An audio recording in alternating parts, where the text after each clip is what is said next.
Hi everybody, I'm Richard and I'm speaking to you from my studio here in Canterbury where I compose music using all sorts of different instruments. Let me show you a few.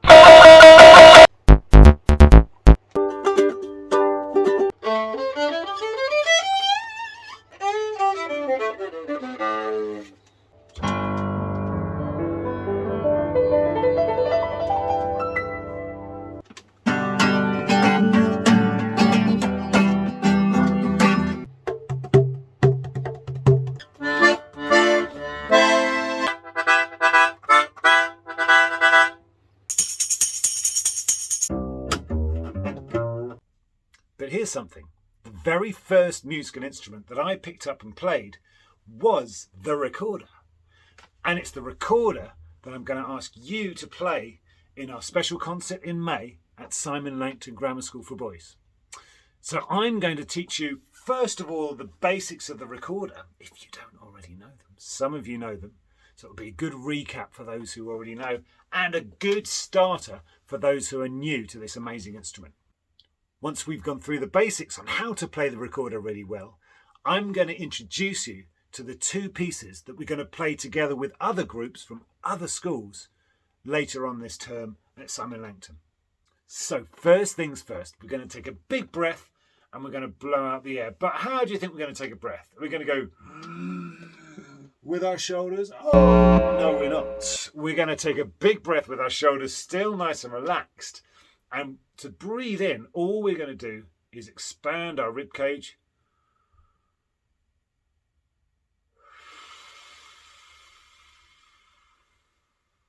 And blow out. Stop though, because when you blew the air out, I don't think you were thinking about how fast it came out. You just made it come out really fast like this. So if I was to hold a tissue up, this is what would happen. It would blow in the air, almost like a flag when it's waving in the wind. However, when we're playing the recorder, it should happen like this.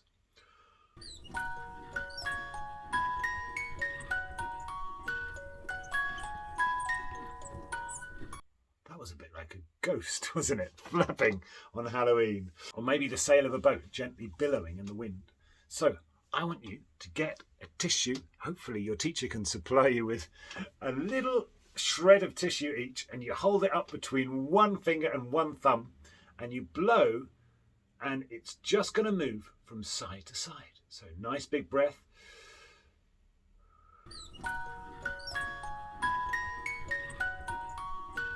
If it's going like this, it's wrong. No, just moving side to side. Watch again.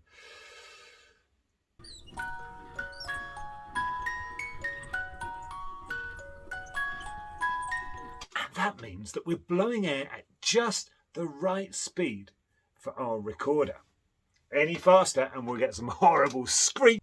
So if you can do that really well, it's time to get the recorder. Here's my recorder. I've lifted it up very carefully with my right hand and I've looked for the hole on the back. So this side has lots of holes. This side has just one hole. And I'm going to take my left thumb, and the first thing I'm going to do is cover the hole with my left thumb, just like that, making sure I cover the whole hole. So the next thing is my pointing finger of my left hand, and I'm going to place that on the hole the other side. So it's actually the first hole from the top of the recorder. So I've now got two holes covered, the thumb hole there and the finger hole there. And I'm going to see if I can just hold it without dropping it with the thumb and the second finger. So being very, very careful not to drop your recorder. Try that as well. Good. Okay, so now that means that I can take my right hand and I can place that in exactly the right place. So to do this, I'm going to place my thumb behind, but there's no hole behind to put it on this time. I'm just going to put it between the third and the fourth hole on the front. But my thumb again goes behind the recorder with the other thumb. So I've got two thumbs behind the recorder, and my little finger of my right hand is going to rest on that bit of wood or plastic which is below the single hole there. So I'm going to rest my little finger there. So now I've got 4 things holding the recorder. My thumb of my left hand, my finger of my left hand, my thumb of my right hand, and my little finger of my right hand as well. And that is the basic way to hold the recorder. And that leaves all your other fingers ready to play the notes when they need to. So let me try playing something now with my fingers all in exactly the right position and my back nice and straight and my balls of my feet touching the floor underneath my chair. Here we go.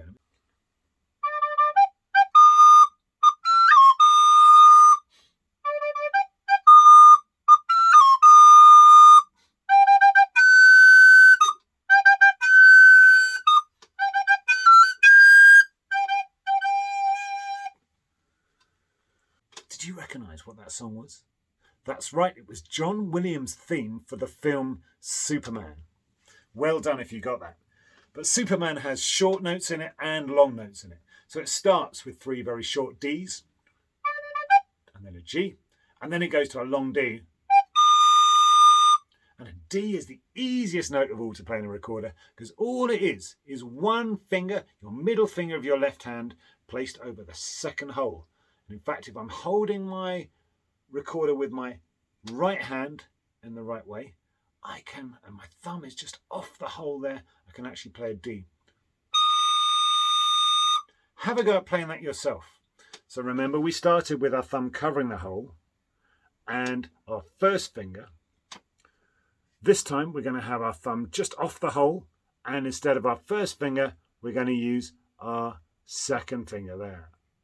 So that's on the second hole. And this right hand, if you remember, the thumb was behind and the little finger was just resting, not on any holes at all. So the only hole that's covered is number 2 on our recorder going down from the top. And we get this sound, remembering to blow very, very slowly and softly.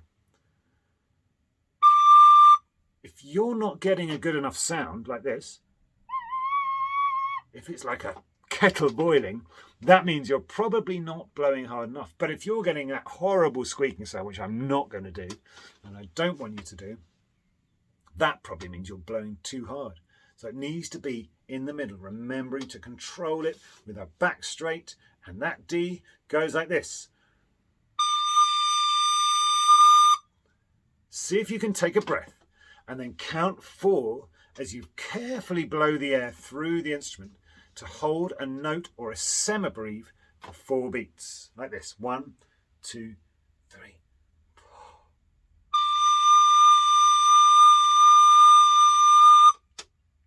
Did you come off with me? If you did, that means that you were counting really, really well. In order to make a note that's 4 beats long, you need to go 1, 2, 3, and 4, and you come off on the very next beat after the 4, which we would say is 1 because it starts another bar like this.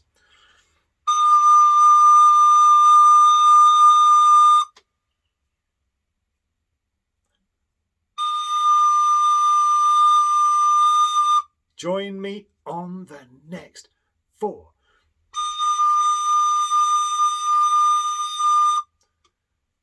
That's good. And a breath now. On the 1. Here we go, one more time. And everybody rest. Well done. Okay, so hopefully you heard lots of Ds being played really nice and carefully by blowing really constantly through those 4 beats. If it was like this, it's not so good. We're not police sirens, we're musical musicians. So we're making a nice constant flowing sound without any waves or sirens in it at all. So one more time, we're just going to play 1 note and make it the most beautiful note together that you can, lasting 4 beats. I'm going to count 4. You ready? 1, 2, 3, 4.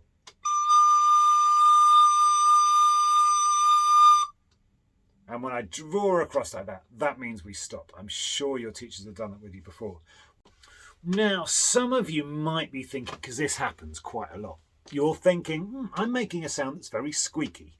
A little bit like a mouse running across the floor looking for cheese. But if you're doing that, I bet I know why that is. It's probably because your fingers are not covering the holes completely. If your fingers are covering the holes and you press into your recorder, you will get nice circles on your finger. A bit like mine there. If you've got a circle where the skin is going up on your finger, that means you're doing a good thing because you're covering the holes completely. Now, so we're going to play that note again, that D, and everybody make sure that note is covered completely. And in fact, even before we do it, holding your recorder as I showed you with your thumb behind, your little finger on top, we're going to press in and you're going to show your finger to your friend like this. Point to your middle finger there, and can the person see the circle on the end of your finger? If they can, that means you're doing a good job with your covering the holes of your recorder. Every time you cover a hole, it needs to be completely covered. Okay, I think you've probably got that now. You've got your D sounding good. So we're going to play a few more notes. So this time our thumb is going to be nice and covering that hole, covering the hole completely, the one hole around the back. That's your left hand. And your first finger is going to be covering that hole. And we're going to play this note. Oh, I've done something wrong here. I shouldn't be holding it like that. I need my right hand under here. I was getting lazy with my right hand, but I'm going to put it now there onto the instrument. And I'm going to play a completely different note because I've got the back hole covered with my thumb and number one hole covered with my first finger on my left hand. Here we go.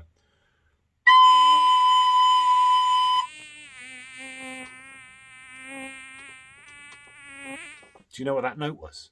It was a B, just like that.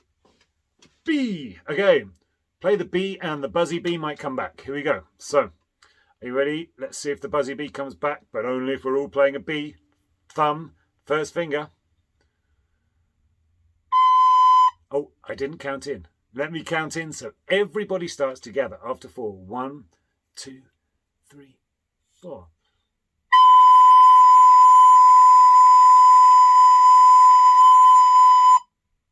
I didn't see the buzzy B. That means that some people might not be playing the B exactly, might not be covering the hole completely. And the first finger. We'll try it one more time and see if the buzzy B comes back for the note B. Here we go after 4. 1, 2, 3, 4.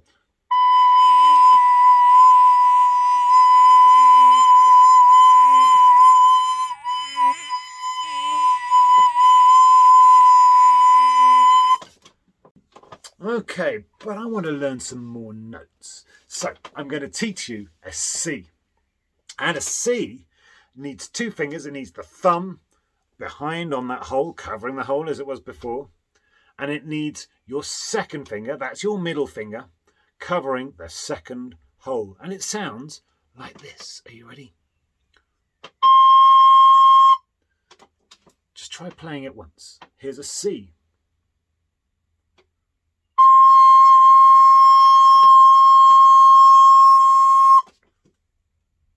Did you see the C? So that's a C. Let's have the B and the C. Okay.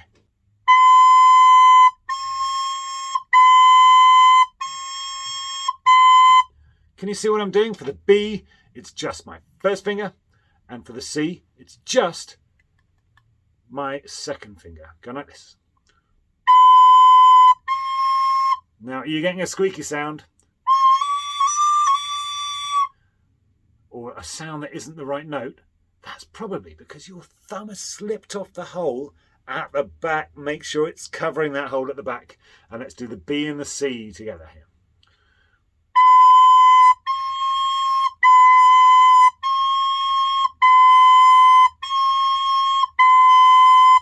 B, C, B, C, B. Yeah, okay.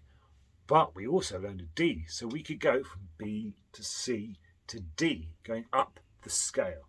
So like this.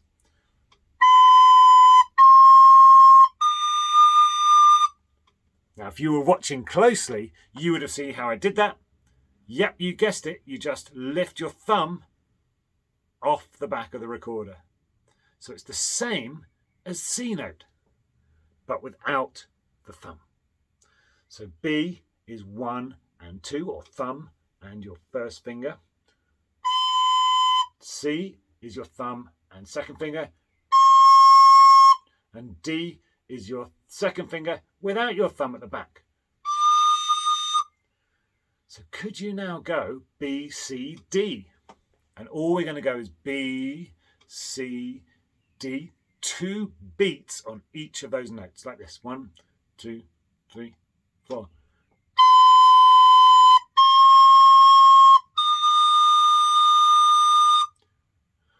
Oh, I needed quite a lot of breath for that because that was quite a lot of notes.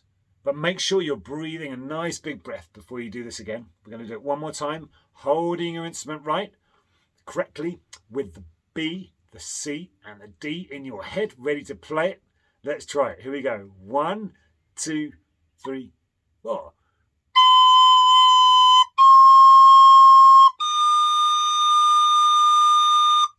Very good. We'll try it one more time. That's sounding good. 1, 2, 3, 4.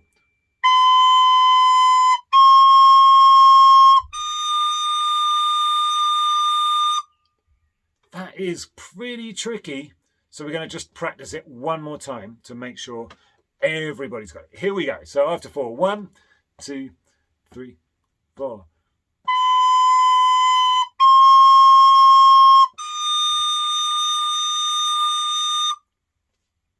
Excellent. Now, that is actually a part of a piece of music, which is one of my favourite pieces to play on the recorder. It's a French tune called Frère Jacques, and it goes like this.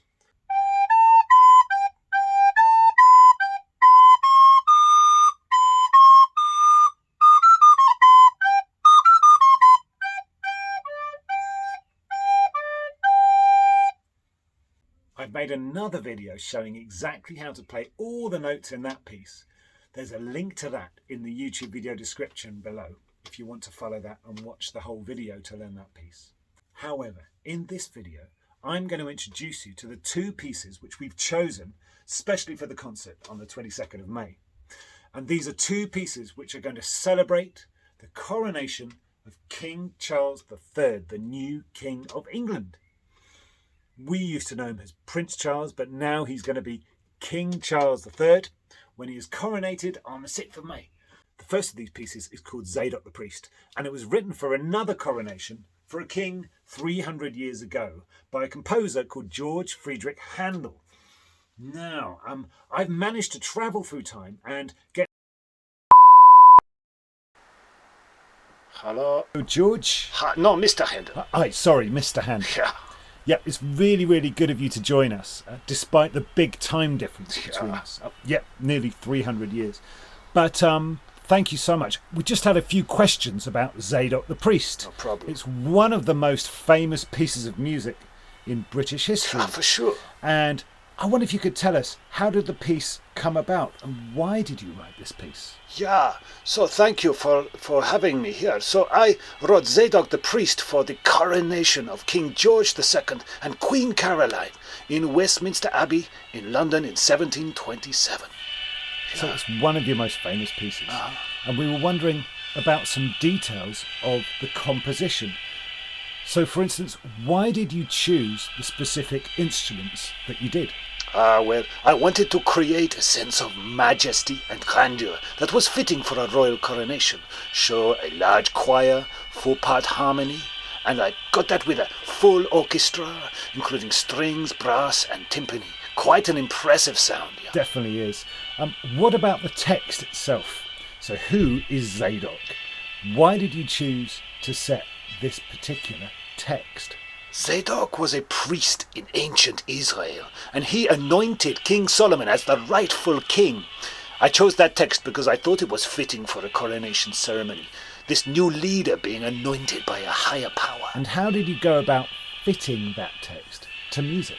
Well, I try to match the mood and the emotion of the text with the music. So when the music talks about Zadok anointing the king, it swells, becomes more powerful. It definitely has that. Yes. Did you face any challenges while you were composing the piece?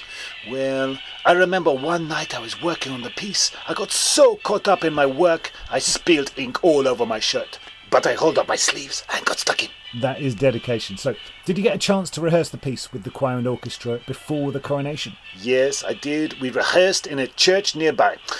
It was very, very cold. But it went well. It was a magnificent performance. Fantastic. Well, thank you so much for sharing all your stories with us, Mr. Handel.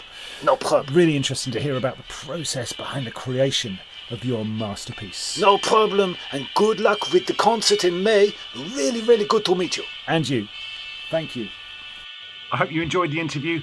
Now it's over to you to learn the parts for Circle of Life and Zadok the Priest, our two coronation pieces. For Circle of Life, there's a learning video which takes you through all the sections of that song, and everybody for that song is playing the same thing on recorders, backed by the orchestra here at Simon Langton. For Zadok the Priest, there are 3 different recorder parts, and they're all shown on one video with the notes coming up on screen. I'm also sending your teachers the sheet music if you want to read it directly from the sheet music itself. So I look forward to hearing how you get on. See you later on in May.